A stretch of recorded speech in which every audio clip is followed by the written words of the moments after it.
माजी में supreme court के जरिए नवाज शरीफ को नून लीग की सदारत से हटवाने वाले इमरान खान अब मकफात अमल का शिकार होने जा रहे हैं, क्योंकि इलेक्शन कमीशन ऑफ पाकिस्तान ने तोशाखाना केस में इन्हें आर्टिकल 63(1) के तहत झूठे बयानात और गलत डेक्लेरेशन जमा कराने पर नाअहल करार दिए जाने के बाद तहरीक इंसाफ की सरबराही से हटाने के लिए कार्रवाई का आगाज कर दिया है। इलेक्शन कमीशन ने साबिक वजीर आजम को नोटिस जारी कर दिया है और केस की समाअत 13 दिसंबर को मुकर्रर की गई है। ख्याल रहे कि अकामा रखने पर नवाज शरीफ की वजारत उज़्मा से नाअहली के बाद इमरान खान ने सुप्रीम कोर्ट में पिटीशन दायर करते हुए मौक़िफ़ इख्तियार किया था कि जो शख्स सादिक और अमीन नहीं रहता वो पार्टी सदारत का भी अहल नहीं रहता। चुनांचे फरवरी 2018 में सुप्रीम कोर्ट ने नवाज शरीफ को पार्टी सदारत के लिए नाअहल करार दे दिया था, जिसके बाद शहबाज शरीफ को नून लीग का नया सरबराह मुकर्रर किया गया था। अब इलेक्शन कमीशन इसी फार्मूले के तहत इमरान के मुस्तकबिल का फैसला करने जा रहा है। लिहाजा देखना यह है कि इनकी जगह शाह महमूद कुरैशी नए पार्टी सरबराह बनेंगे या कोई और इनकी जगह लेगा। ख्याल रहे कि इमरान खान ने आर्टिकल 62 और 63 के तहत सुप्रीम कोर्ट में दरख्वास्त डालकर पहले नवाज शरीफ को वजारत उज़्मा से नाअहल करवाया था और फिर पार्टी सदारत से महरूम करवाया था। कानूनी और आईनी माहिरीन का कहना है कि इलेक्शन कमीशन की जानिब से नाअहली के फैसले के बाद इमरान खान सादिक और अमीन न रहने की वजह से पार्टी की सदारत से भी महरूम होने जा रहे हैं। वफाकी काबीना के रुकन इरफान कादिर का कहना है कि इमरान आइन की शिक 63(1)(f) की रूह से सादिक और अमीन नहीं रहे। ऐसे में मौसूफ पार्टी की सरबराही से भी फारिग हो जाएंगे, जैसा कि नवाज शरीफ के साथ हुआ था।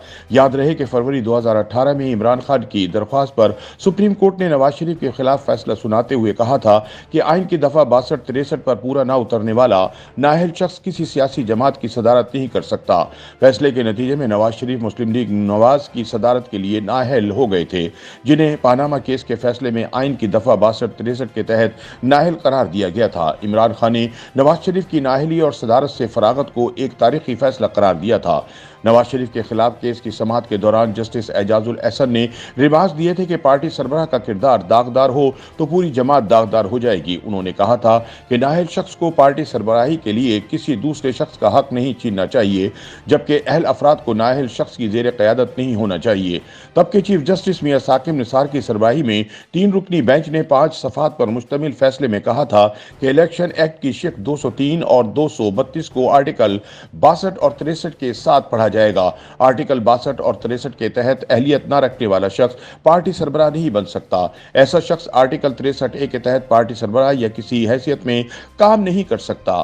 फैसले में नवाज शरीफ की जानिब से बतौर मुस्लिम लीग नवाज के सदर तमाम इक़दामात, अहकामात और हिदायत कालअदम करार दे दी गई। इसके अलावा नवाज शरीफ की 28 जुलाई 2017 की नाअहली के बाद बतौर पार्टी सरबराह इनकी जानिब से जारी करदा तमाम अहकामात भी कलअदम करार दे दिए गए थे, जबकि इनकी तरफ से बतौर पार्टी सरबराह जारी दस्तावेजात भी कलअदम करार दे दी गई थी। सुप्रीम कोर्ट ने तब ये हुक्म भी दिया था कि इलेक्शन कमीशन नवाज शरीफ का नाम बतौर पार्टी सदर मुस्लिम लीग नून के रिकॉर्ड से हटा दे। ताहम अब इमरान खान अपने ही बिछाए हुए जाल की जद में आ गए हैं।